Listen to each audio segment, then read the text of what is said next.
Hi welcome back to my channel. ఈరోజు కథ ఏ మంత్రం వేసావే 15వ భాగాన్ని వినేద్దాం. లండన్లో అదొక పెద్ద ఇల్లు, చూడ్డానికి ప్యాలెస్ అనే చెప్పాలి. ఇంటి బయట అంతా ఎటు చూసినా పూల మొక్కలతో అందంగా కలకలలాడుతూ ఉంది. మరోవైపు కార్లు, ఇంటికి కాపలాదారులు ఇద్దరు.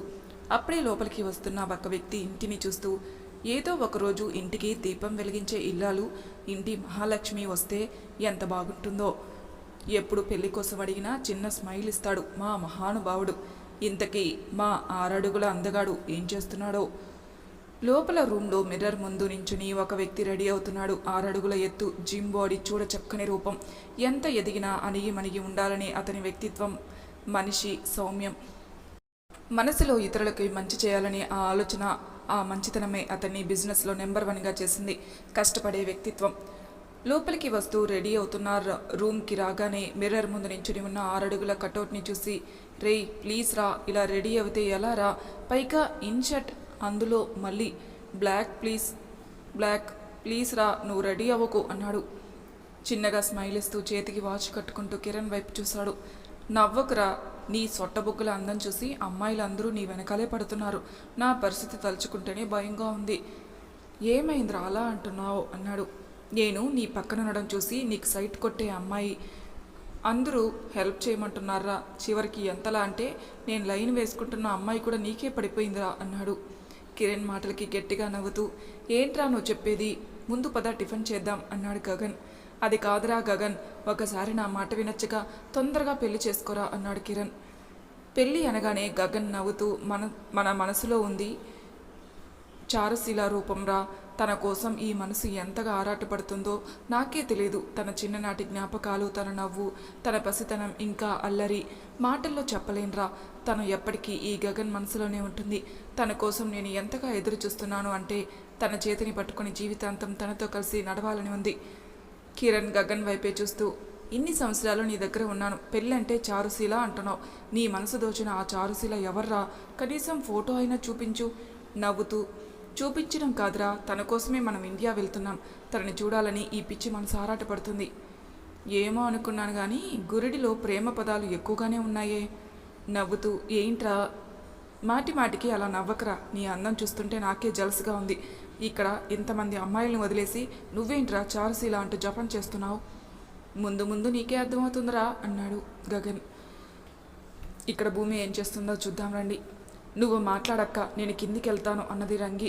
రంగి వెళ్ళగానే ఫోన్లో నెంబర్ డయల్ చేసి రింగ్ అవుతున్నా లిఫ్ట్ చేయటం లేదు.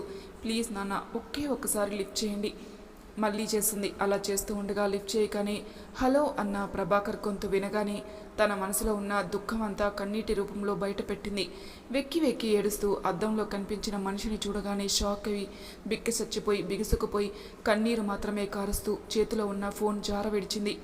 2 చేతులు కట్టుకుని డోర్కి జారబడి అలా భూమి వైపు చూస్తూ ఉన్నాడు. అద్దంలో ఆర్యన్ని చూడగానే మాటలు రాక ఫోన్ వదిలేసి 2 చేతులు జోడించి, నీకు దండం పెడతాను, కావాలంటే కొట్టు, కానీ ఒక్కసారి మా నాన్నతో మాట్లాడాలని ఉంది. నాకు ఉన్నది ఏకైక ప్రపంచం మా నాన్న. ప్లీజ్ ఆర్యన్, ఒక్కసారి మా నాన్నతో మాట్లాడాలని ఉంది అన్నది. 2 చేతులు కట్టుకుని డోర్కి జారబడి మిర్రర్లో సూటిగా భూమి కళ్ళలోకి చూస్తూ, ఎందుకే నేను వద్దన్న పని చేస్తూ నన్ను రాక్షసునిలా మారుస్తున్నావు? ఎందుకు నాకు కోపం రప్పించి నన్ను బాధ పెడుతూ నిన్ను బాధ పెట్టేలా చేస్తున్నావు? ప్రేమించాని, అలాంటిది నీ విషయంలో ఇలా బాధ పెట్టి నీకెందుకు అన్యాయం చేస్తాను? నువ్వు ఏడిస్తే నాకు మాత్రం ఏడుపు రాదా? కానీ నా విషయంలో నువ్వు చేసింది చిన్న తప్పు కాదు. నా సంతోషాన్ని, నా ఆలనా పాలన చూసుకుని మా అమ్మని నాకు దూరం చేశావు. నీకు తెలుసా, నా తల్లి చనిపోవడానికి కారణం నువ్వు అని తెలిసిన క్షణం నుంచి నేను ఎంతగా బాధపడ్డాను. నిన్ను చూడగానే నా ప్రేమ కలల కోటకి నువ్వే రాని అని ఎన్నో కలలు కన్నాను. నిన్ను చూసిన క్షణం నుండి నువ్వే నా జీవితాంతం తోడుగా ఉండాలని అనుకున్నాను. నా మనసులో ప్రేమ బీజం నాటింది నువ్వే. ప్రేమ అంటేనే తెలియని నాకు నిన్ను చూసిన క్షణం నుండి నీ ప్రేమకై ఎదురు చూసేలా చేసింది నా మనసు. నీ ప్రేమకై ఎంతగా ఆరాటపడ్డాను, నీ ప్రేమకై ఎంతగా ఎదురు చూశాను అంటే గుండెల్లో ప్రేమ అనే చిగురించిన ఆశని అదే ఆయుధంగా చేసుకొని ఇప్పుడు నిన్ను బాధ పెడుతూ నాలో నేను నలిగిపోతున్నాను. ఏం చేయనే, నీ కన్నీరు చూస్తుంటే ఆ కన్నీటికి కారణం నేనే అని తెలిసినా నా మనసు ఎంతగా బాధపడుతుందో. నేను రాక్షసుల్లా మారడానికి గల కారణం నువ్వే. నా బాధని ఎవరితో పంచుకోవాలో తెలియక నాలో నేనే బాధపడుతూ బయటికి కనిపించని కన్నీరు కారుస్తూ మనసుని చంపుకొని గుండెల్లో ప్రేమని సమాధి చేసుకొని అనుక్షణం నరకం చూస్తున్నాను. అయినా నువ్వు నాకు చేసిన అన్యాయం కంటే ఇది తక్కువే అనుకున్నాడు మనసులో. అలా మిర్రర్లో భూమి కళ్ళల్లో చూస్తూ ముందుకు నడిచి భూమి వెనక నించున్నాడు. లోపల కొడతాడన్న భయం, మరోవైపు ఎందుకు మా నాన్నతో మాట్లాడకూడదో అడగాలన్న కారణం భూమి మనసుని సతమతము చేస్తున్నాయి. అలానే కన్నీరు కారుస్తూ మిర్రర్లో ఆర్యన్ కళ్ళలోకి చూస్తూ ఒకే ఒక్కసారి మాట్లాడాలని ఉంది అంది. చెప్పాను కదే వద్దు అని. ఒకే ఒక్కసారి మాట్లాడతాను అంది. ఎందుకే నా సహనాన్ని పరీక్షించి నన్ను పిచ్చివాణ్ణి చేస్తున్నావు? చెప్పాను కదా భూమి, నువ్వు నీ ఫ్యామిలీకి దూరంగా ఉండాలి.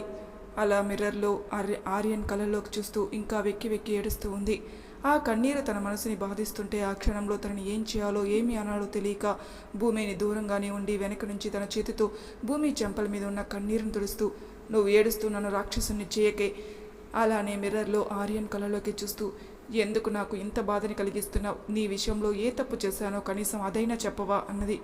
భూమి కళ్ళల్లో చూస్తూ, మనసు ముక్కలు చేసే విషాన్ని నా గుండెల్లో మిగిలించావు. నా జీవితంలో వెలుగుని తొలగించి చీకటిని వెలిగించావు. మనసుని విరిచేశావు భూమి. ఆ మాటలు తనకు అర్థం కాక ఆర్యన్ వైపు చూస్తూ, మీరేం మాట్లాడుతున్నారో నాకు అర్థం కావటం లేదు. అంతగా మీ మనసుని విరిచే పని నేనేం చేశాను అన్నది.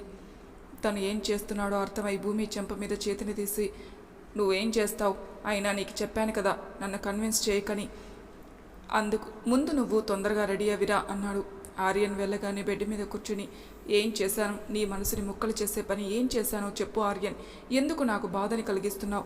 నీ దగ్గర నన్ను బానిసని చేసి ఈ ఇంటికి పని మనిషిని చేశావు. మా నాన్నకి దూరంగా తీసుకుని వచ్చి నన్ను పెళ్లి చేసుకొని నన్ను బాధ పెడుతున్నావు అని అలా ఏడుస్తూ ఉంది. అప్పుడే లోపలికి వచ్చిన దివ్య భూమి ఫేస్ మీద చిటికలు వేసి, ఇదిగో ఫంక్షన్కి డ్రెస్ వేసుకో అన్నది. కన్నీరు తుడుచుకొని, సరే వదిన అన్నది. వదినానా? ఎవరు నీకు వదిన? చూడు, మీ ఇద్దరు ఎవరికి చెప్పకుండా పెళ్లి చేసుకున్నారు.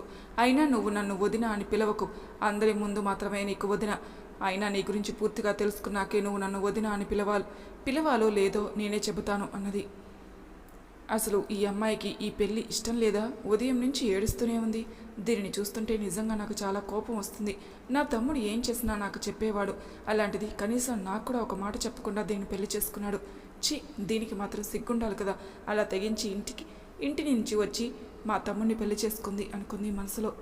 ఇదిగో చూడు, పెళ్ళైనంత మాత్రాన ఇంటి కోడలుగా పెత్తనం చేయాలని చూసావంటే మాత్రం ఊరుకునే ప్రసక్తే లేదు.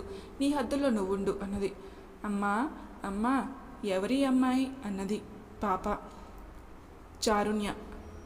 అమ్మాయి కాదమ్మా, నీకు అత్త అవుతుంది. అంతేకాదు మామయ్య వైఫ్ అన్నది.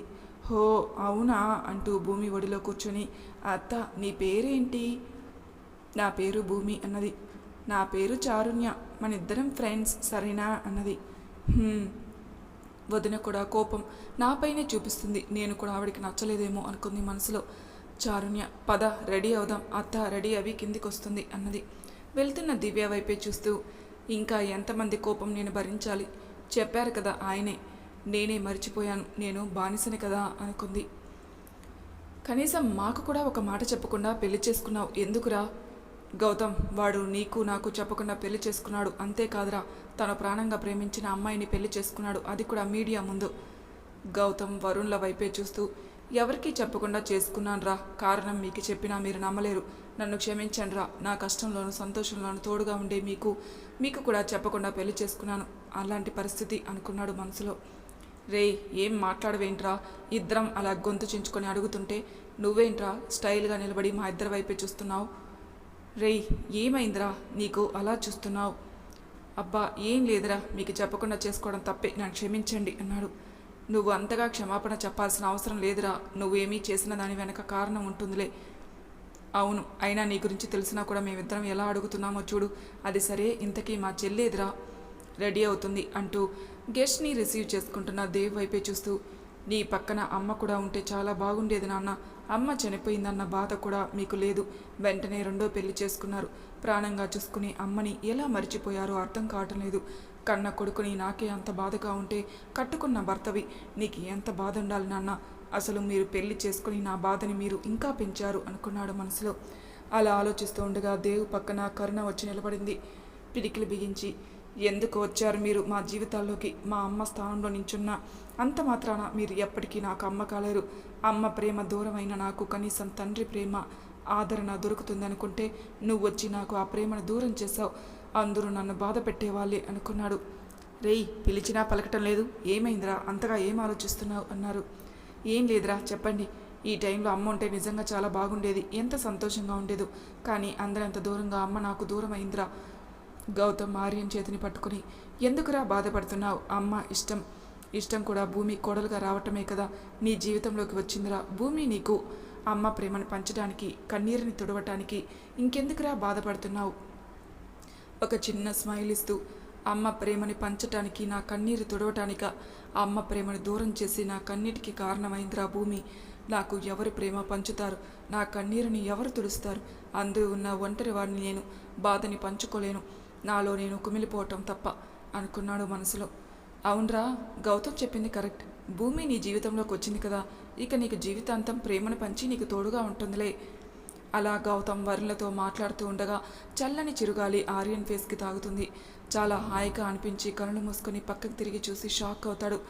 బ్లాక్ కలర్ లెహెంగా, దాని మీదకి gold colour thread work jacket, net chunni అంచు గోల్డ్ షైన్, మెడలో తన అందానికి పోటీగా మెరుస్తున్న పసుపు తాడు, నుదుటిన చిన్న బొట్టు, హెయిర్ లూజ్గా వదులుకొని సైడ్కి వేసుకుంది. ఆడంబరంగా లేకపోయినా సింపుల్గానే చాలా అందంగా ఉంది. తన అందంతో భూమి ఆర్యన్ మనసుని కట్టిపడేసింది. ఇబ్బందిగా చూస్తూ ఒక పక్కన నించొని భయంతో బెరుగ్గా చుట్టూ చూస్తున్న కళ్ళతో, అదురుతున్న తన అందమైన పెదవులతో, అమాయకంగా కప్పి పుచ్చుకున్న నడుముతో ఆర్యన్ మనసుని తన వైపుకు లాగేసేలా చేస్తుంది. అలా రెప్ప వేయటం మరిచి తదేకంగా భూమినే చూస్తూ, నా మనసుని ఇంతకు ముందే దోచేసుకుని నాకు నిద్ర లేకుండా చేస్తావు, ఇప్పుడు ఏకంగా నా మతి పోగొడుతున్నావు కదే. అలా చిన్నగా నవ్వుతూ మనసులో, ఏ శిల్పి చెక్కినో నీ కళ్ళు, ఆ చూపు సోకగానే నేను నీ వశమైతిని. ఎర్ర గులాబీ అందాన్ని మరిపించే నీ పెదవుల మత్తులో నన్ను లాగితివే. నెలవంకని మైమరిపించే నీ సన్నని సొగసైన నడుముతో నా మతి పోగొడితివే. నన్ను వశపరుచుకోవటానికి దివి నుండి భూమికి దిగి వచ్చిన తారక, ఏమని చెప్పను, నా మదిపై మెరిపించే నా కలల రాణివి నీవని. అలా తన మనసులో భూమి అందాన్ని పొగుడుతూ తనకి తెలియకుండానే భూమి వైపు అడుగులు వేస్తాడు. భూమిని చూడగానే చిన్నగా నవ్వి, ఇలాంటి డ్రెస్సులు నీకు అలవాటు లేదా? 2 చేతులతో నడుముని కవర్ చేసుకుంటున్నావు, ఇంత అమాయకురాలివేంటే నువ్వు అనుకున్నాడు. ముందుకు అడుగులు వేసే కొద్దీ భూమి మరింత అందంగా కనిపిస్తుంది. సడన్గా కరెంటు పోతుంది. కానీ ఆర్యన్ మనసు ఇంకా భూమి వైపుకే లాగుతుంది. ఆ పున్నమి వెన్నెల వెలుగుకి తన జాబిలి మరింత అందంగా, కాంతివంతంగా ఆ బ్లాక్ డ్రెస్లో మెరిసిపోతుంది. భూమి, ఇదేంటి కరెంటు పోయింది? కనీసం ఎవరితో మాట్లాడదామనుకున్నా ఇక్కడ అందరూ పరిచయం లేని వాళ్ళు, ఇంట్లో వాళ్ళు అలవాటు లేని మనుషులు. ఆర్యన్, ఎలా వచ్చావంటే తుఫాన్లా నా జీవితంలోకి వచ్చి నా మనసుని అల్లకల్లోలం చేశావు. నిజంగానే నన్ను నీ బానిసనిగా చేసుకున్నావు. ఇక్కడ అందరికీ ఇది పార్టీలా ఉంది, నాకు మాత్రం నన్ను ఒంటరిగా నిలబెట్టి కన్నీరు మిగిలిస్తుంది అంటూ కన్నీరు కారుస్తూ ఉండగా ఒక్కసారిగా బిక్క చచ్చిపోయి బిగుసుకుపోయి మాటల రకాల నిలబడిపోయింది.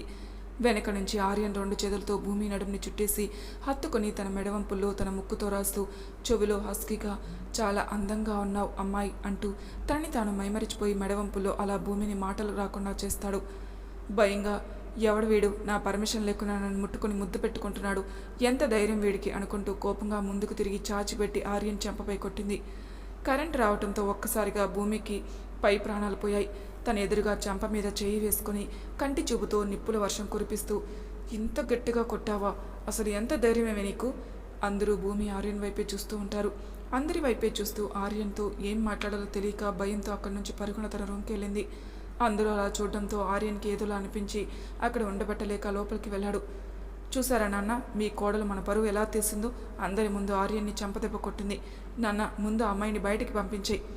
కూతురి మాటలకి, చూడు దివ్య, భూమి కొట్టింది అంటే ఆర్యన్ ఏదో చేశాడనే కదా, లేదంటే మన కోడలు ఎందుకు పరువు తీస్తుంది? ఏంటి నాన్న, మీరు కూడా వచ్చిన గెస్ట్ అందరి ముందు పరువు తీసింది, పైగా తనని తిట్టడం మానేసి వెనకేసుకొస్తున్నారు. ఏంటి నాన్న మీరు? మీకు మాత్రమే తన కోడలు, కానీ నాకు ఎప్పటికీ తను పరాయి మనిషే. మీ నాన్నగారు చెప్పింది కూడా ఒకసారి అర్థం చేసుకో దివ్య. చూడండి, మీరు మధ్యలో వచ్చారు, మధ్యలోనే ఉండండి, ఇది మా నాన్నకి నాకు సంబంధించిన విషయం, మీరు మధ్యలో మాట్లాడకండి అంటూ కోపంగా అక్కడి నుంచి వెళ్ళిపోయింది. నన్ను క్షమించు కరుణ, నువ్వు నన్ను పెళ్లి చేసుకుని అవమానాలు బాధలు పడడం తప్ప ఏముంది? నిన్ను కూడా మనిషిగా చూడడం లేదు వాళ్ళు.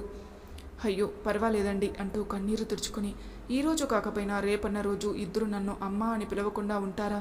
అయినా చెప్పకుండా పెళ్లి చేసుకున్నాం, పిల్లలకి ఆ మాత్రం కోపం ఉంటుంది కదండి. నిట్టూరుస్తూ, ఇంటి యజమానిగా నాకు గౌరవం లేదు, ఇంటి మనిషిగా నీకు విలువ ఇవ్వటం లేదు అంటూ కరుణ చేతిని పట్టుకొని లోపలికి వెళ్తారు. ఇదంతా చూస్తున్న గౌతమ్ వరుణ్, రేయ్ వరుణ్, అసలు ఏం జరుగుతుందిరా? నువ్వు గమనించావా? ఆర్యన్ పార్టీ స్టార్ట్ అయిన దగ్గర నుంచి మన దగ్గరే ఉన్నాడు.